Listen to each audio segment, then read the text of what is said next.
So there's this new show. Well, first of all, there's two shows. I gotta mention the first one just because. You know, I tell you, anytime there's a gold show or silver, you know, not really a silver show, but there's, you know, gold shows. And there's one now, Cooper's, it's called Cooper's Treasure or something.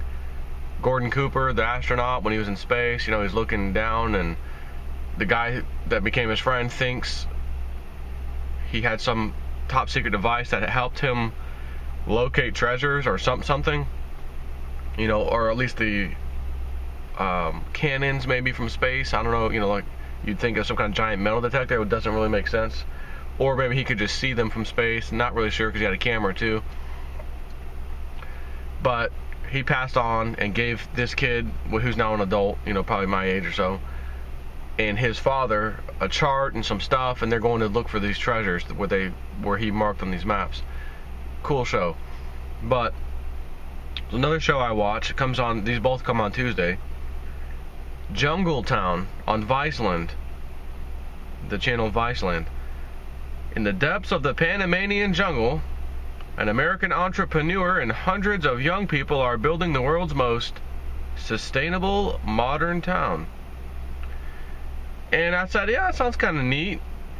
There's some shows that come on Viceland that are, you know, they, yeah, just different than what you expect on maybe some other channels, you know. And I kind of like some of the stuff they play on there. You know, they follow people around and, you know, see how they do certain things in life, and they cover a lot of marijuana stuff too as well. And anyway, so Jungletown. I keep thinking it's a jungle land, what's it? Jungletown. Welcome to the jungle, baby. You're gonna die. So I thought, okay, this will be kind of interesting. I want to watch this. And I think it's on episode 3 right now, maybe 4. Episode 3 or 4.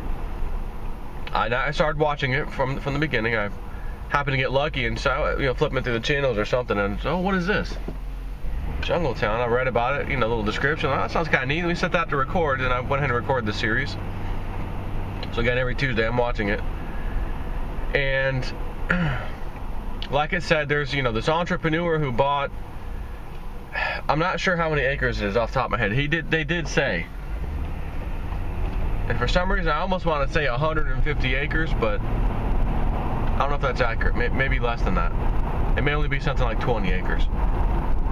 But I think he had maybe $150,000. And what this entrepreneur is doing is building a community out of nothing, essentially. Hang on.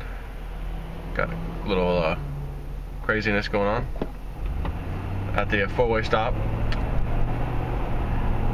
So he's building this community out of nothing in the middle of Panama, in the jungles. And I thought to myself, oh yeah, Panama. It's always one of those places you always heard, you know, you could, the ye old gringo could go live, you know, kind of like Costa Rica. Of course, they're not in the city, they're in the jungle.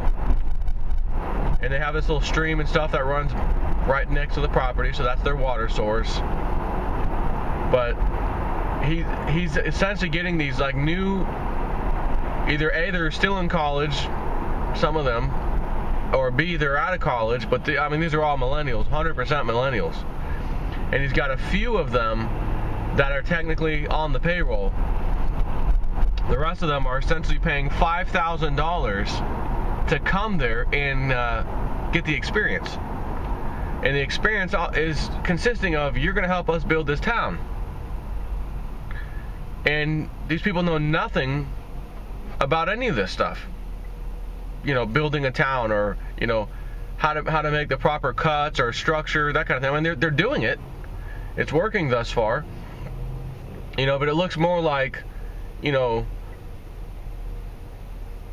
wood structures with, you know, palm roofs, you know, things like that. Like, not serious structures. Some of them do have like a metal roofing, but it's mostly open. So it's just, it's mostly basic, you know, 4 posts, a floor or whatever wood, and, you know, not much like nothing looked like a house, if you know what I mean. And then a lot of the roofs have that, you know,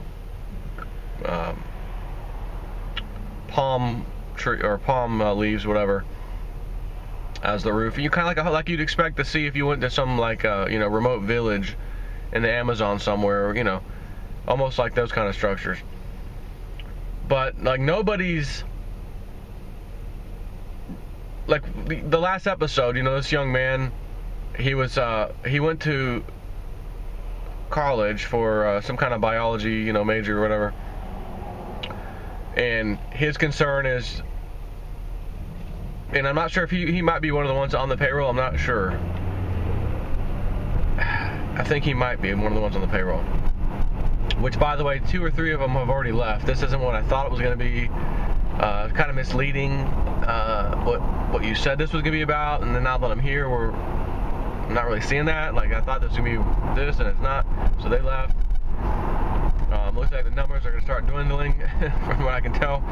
They've had a few students, you know, non-paid, the ones who are paying $5,000 to come, you know, pay for the experience.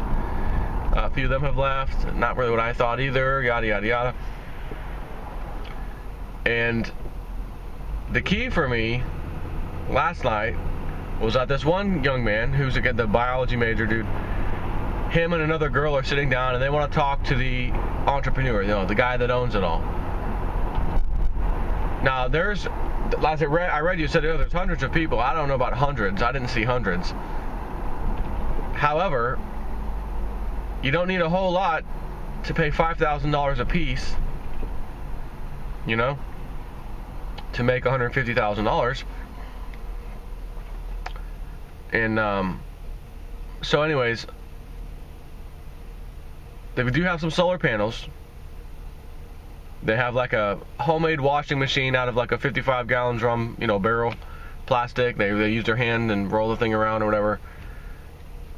And that does their laundry. But they've got soap that's biodegradable, except they're concerned. Well, the soap, when we were doing the laundry, it's just going right into this little river creek thing, and it is biodegradable. However, it doesn't biodegrade unless it's like left on land. It's got to be left on land so it can soak into the ground and dirt, and then it's biodegradable. And then even then, it takes up to 90 days to do so. And we're concerned that, you know, fish life, wildlife, it's kind of going in the water. It's not doing the proper procedure to biodegrade and this and that. And we're also concerned about the water. He says, you know, I'm wondering, did you do any kind of survey or like water samples and this and that? And he's like, well, yeah, we did do some of that over here, but no, we didn't do any of that down there. And he's like, well, that's kind of where my concern is, you know. And they went there, you know, some pipes broke, which is just PVC running way down the way upstream to feed the water down to them. So it's just stream pressure, if you will. And they go out there, and there's a lady who lives up there, and you know, they're all speaking Spanish, which they've got plenty of people there who speak Spanish, and they'd have the subtitles. And she's talking about the water problem or whatever. But another lady's like, well, you know, I get kidney stones. I continually get kidney stones because there's something in the water. It's not good, and it's getting a kidney stones. Well, they're upstream, so whatever these people are doing downstream's not really going to affect the people upstream. So the point being, there's something in this water before those people moved in, Jungletown or anything, that is causing the locals to get kidney stones, whatever that may be. Now these people are drinking the water just right out of the stream. Here you go, have a nice day. There's no filter, there's no nothing. So I'm like, oh, that's interesting. Never heard of someone getting kidney stones drinking out of stream water. It just happened.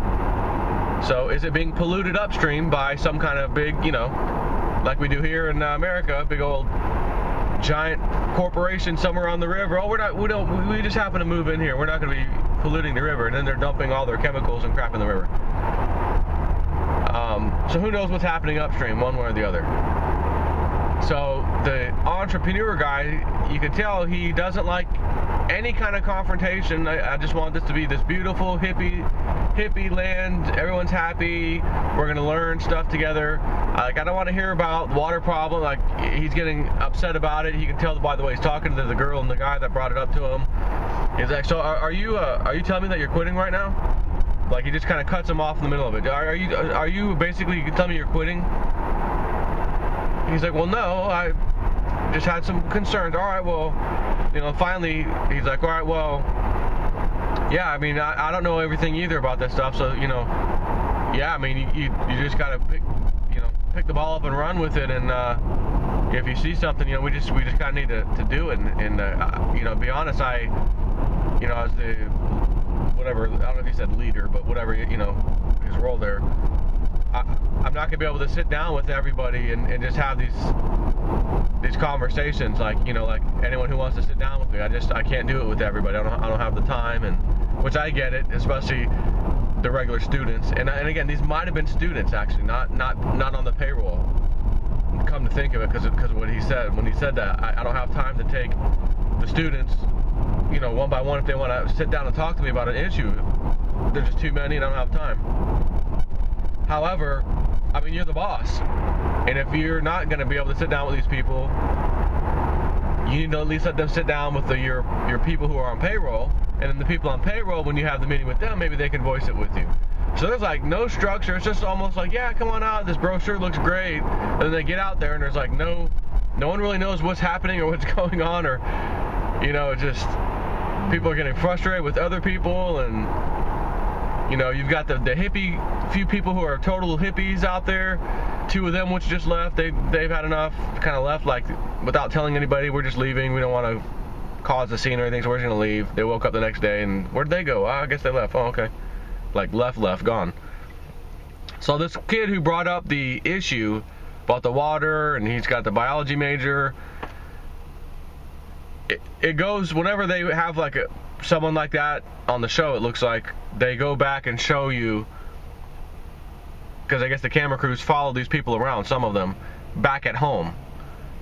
And they're talking, like they take them through their house, and this is my house, and this is whatever, and yeah, this is why I left, and I wanted to go do the jungle thing. This one girl, horrible father, had a family, had a sister, mother, I'm not sure about any brothers, and then her father, she's like, my father convinced the rest of my family that, he was in the mob, and he's this and that, and I don't know what, I come home one day, and my dad he's like a sociopath, I think she called him. One day you don't know what part of my father you're getting. He's going to scream and yell at you, throw things at you. Other times he's normal. And as she went back in the house, he's in jail now. Apparently there was some sexual abuse in that family as well, but from other reasons too. And he opened up credit cards in her name, got some lines of credit in her name. She said, I'm having a hard time proving that it wasn't me, because we live in the same house together. It's so easy for him to do all that. But when you have someone you're saying it was my father or my family member who did this to me, it's extremely hard to prove. And there's a certain case that's open against my father now. It's a federal criminal case, and I can't do anything on the civil side until the criminal side's done. So for now, I've got this stuff on my credit that I'm not paying, and it's affecting me. So that's her issue. The guy that I was telling you about, the biology dude, his father works at a moving company. They move people. He mostly drives the truck around to someone's house. They move them. He does help package. They showed him working. The mother works at Walmart. One of his kids, or maybe both of his kids, actually, there was 2 other kids, I think, and then him. So maybe there's 3 kids total. Or it was just him and his sister. I don't remember. They kind of help in the moving business with Dad. And Dad's like, yeah, I had both my knees, something done with his knees, all the years of movies. Like, I don't want my son, I don't want any of my kids doing this like full time for like the rest of their lives. Temporary is okay, like they are now. They're making a couple bucks, but I don't want them doing like this is backbreaking work all the time doing this. They need to do something else. I want them not to do this. So naturally they had their kids, hey, don't do this. What does the average American family tell their kid to do? If you don't want to, do these kind of things, go to college, son. Go to college. So son goes to college, and he says on the show, and I think it was some biology major of some type. I don't know what the specific thing was. Maybe it's just simple biology. I don't know. yeah, I've got $100,000 in student loan debt, so I got to get that repaid. And okay, but hold on, you went out to the jungle to do what? Again, his biology thing. I want to go out here, look at the situation, what's near us, look at it from this type of point of view, so that I can maybe take what I just learned in school and help build this place up. But I got to know what around here, the biodiversity and this and that, and nobody has the answers. Like the guy that he asked the leader dude, did you do anything? No, I have no idea. He's like, no. So he's like, okay, well, so he's out there in the jungle. And he paid he has $100,000 in student loan debt. And he mentioned, I'm not even kind of getting this paid off right now. So my question is, if you're going to live out in the jungles of Panama, how the hell is that going to help you land a job? Even if you're on the payroll of this guy, he's not paying a lot. Now, naturally, $5,000 per student or per pupil is coming in. And I'm thinking, okay, well, if you just had 10 people, that's 50,000, right? 5,000 times 10.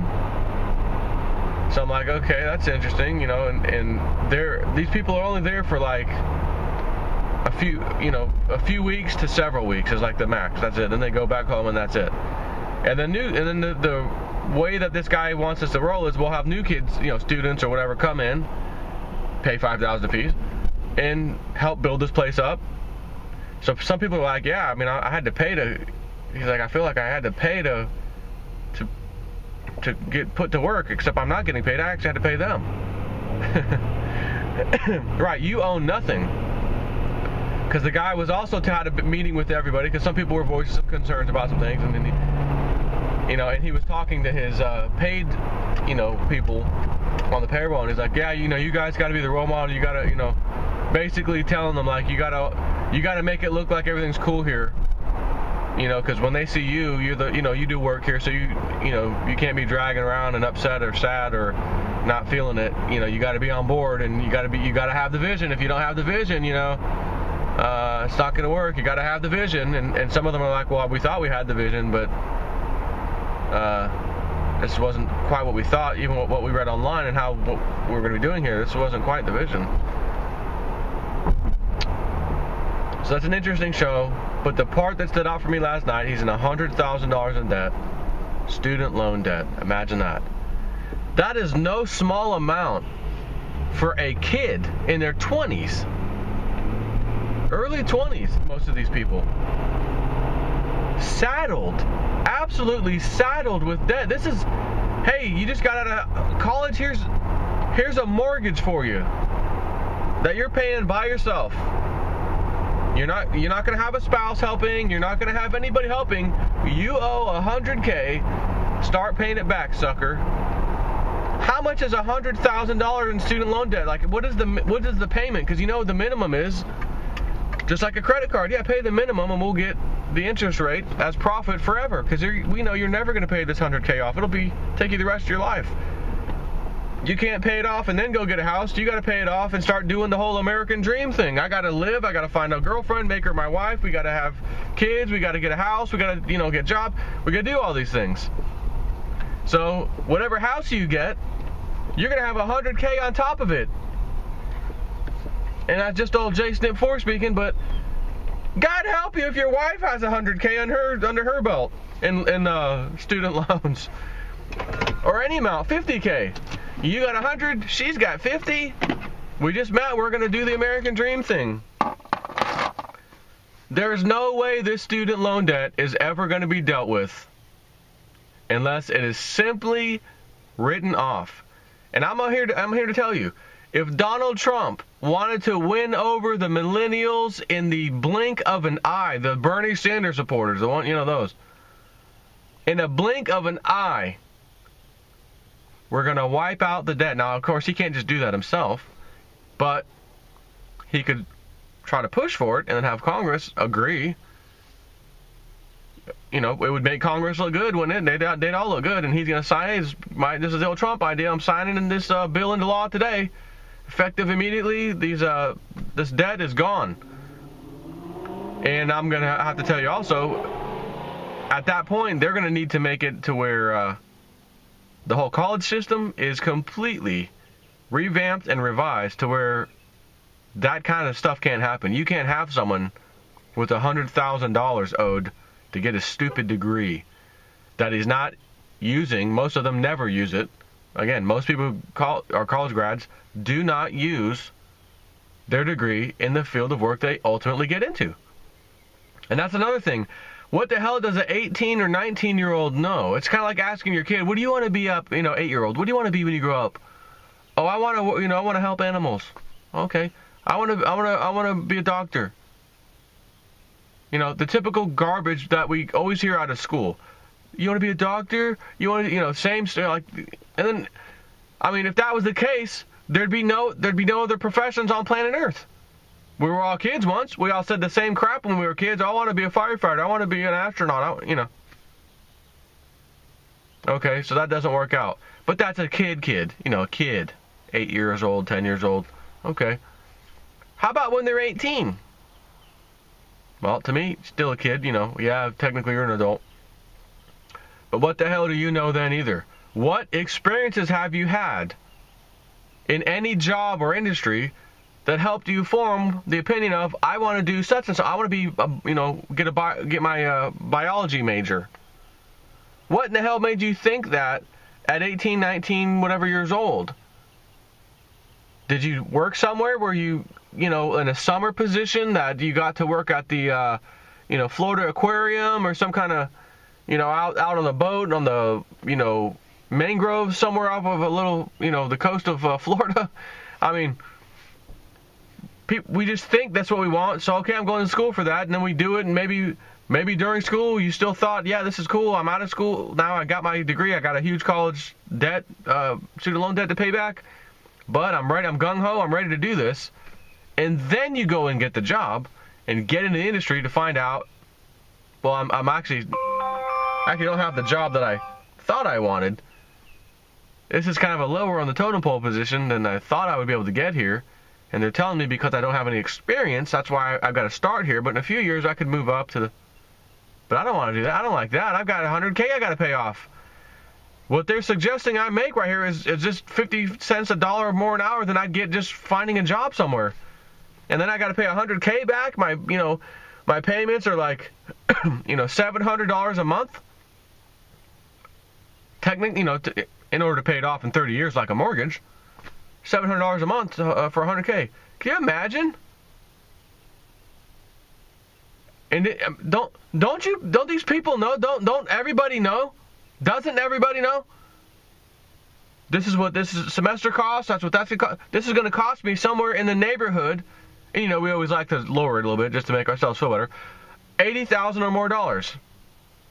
$100K at the most, but probably around 80. And then you leave. Yeah, it was $100K. But even if it was 80, even if you nailed it was $80K, I owe 80. All right, so $700, you now owe $600 a month. Just on that. And you're going to be paying that for the next 30 years. And by the way, because you're paying that for 30 years, and student loan debt isn't at 0 or 1% interest rates, it's a lot higher. You're going to pay that $100K back, just like a mortgage back in the day, you're going to pay it 3 times over. By the time they're done with you paying that thing off, you will have bought it 3 times over, $300,000. Because it took you 30 whatever plus years to pay it off. Or you just don't pay it. However, they'll start garnishing wages once you get that job and you can pay it back. Even if it means paying the minimum payment, which means your principal never goes down. You still owe $100K. 10 years later, you owe $100K. 20 years later, you still owe $100K. You're just making the minimum payment. As long as you can make the payment, you're okay. They won't garnish your wages. Well, if you're going to garnish my wages, you're going to take more than just the principal. I need to take it out. All of it. Or not most all of it, but more than enough to eat down at that $100K. However, I realized when I take that much money out, I don't have money to do everything else. I can't afford my house anymore, can't afford the car payment I have, and I've got a 80-month loan, got an 80-month loan on my car payment, for car payments. Again, I'm just floored. I hear all these stories, all this massive debt, people can't pay nothing. I just did the 3 videos today, as you saw. And yet the market, all-time highs, baby. 21,000 Dow Jones. Yes. Yes, baby. Just in time. Isn't that amazing? Just in time for an incredible week where maybe nothing will get done. There may not be any tax cuts. There may not be any debt ceiling negotiation not happening. We get shut down, the government shut down. There may not be any repeal and replace. It may not actually happen. We got something together now. We're going to push forward, Wednesday, starting Wednesday. But what happens? My question, what happens if the Don throws a Hail Mary, all 3 happen in the next week to 2 weeks, let's say, he nails it. I'm Donald Trump. I told you I was going to win. We won again. We got all 3 things. So, yeah, we had to cave a little bit on this one, but, again, most of what we want is in there. We're great. The markets would rally even higher. But it does not change all these things that I've been discussing, including 100K student loan debt, people maxing out their credit card. Again, credit card debt way up. First time we've had $1 trillion credit card debt owed. It's there. First time we've had 1.4 trillion student loan debt. It's there. First time we've ever had freaking 8-year leases or auto loans lengths. We're back up to all-time high in the mortgage, housing prices. So, in other words, even if that stuff happens, and Donald Trump throws the Hail Mary this week, and man, he gets it all. Holy crap. Congratulations, Donald. I mean, and that would be great, right? How much is the national deficit about to go up? Spending like a drunken sailor is what's about to happen because of all these things that he needs to pass. So, markets will rally. But we owe more debt. The kid with the 100K, he now owes 125K. He went back to school for some additional stuff. He now owes 125, hasn't touched the 100K, can't make a payment, but then somehow he got through, owes 125 now. That's the equivalent of that happening, and then the kid saying, yes, I won. This is great news. And all of us saying, yes, you got some additional skills at 125K, but you didn't pay back the 100K. Correct. Now I'm in debt 125, and I couldn't pay the 100 off. Well, that's okay. Congratulations. Your life's going to go fantastically now. That's what this is saying. You've just been piled on with massive more debt, and this is a great thing. Markets rally. But again, I'm bringing you the real news. Store closings, retail closing, restaurant, horrible numbers. GDP first quarter, 0.5%, absolutely worst, quite possibly ever, I'm not sure. And it probably will be revised downward. Like I always show you, they give a number, a month or two later, up. Revision, sometimes a double revision, downward. Only recently they revised one thing upward. First time I may have ever done a video about it. I talked about it, this is several weeks back, I think. Oh my gosh, revised up. It was a little bit better than they thought. Whoa! Great breaking news. Oh, well that makes, 9 out of 100 bad news revisions. 1 out of 100 was good news. Oh, recovery is definitely happening. This is, 99 out of 100. Oh, anyways. So I couldn't believe this kid was in a debt to the tune of 100K. Father works at a moving company. Mom works at Walmart. So where I'm going with that is they average American at best, maybe on the lower side of income, if I had to guess. I mean, again, it's Walmart and the moving thing. Can't help the kid pay for his college, but he did get approved.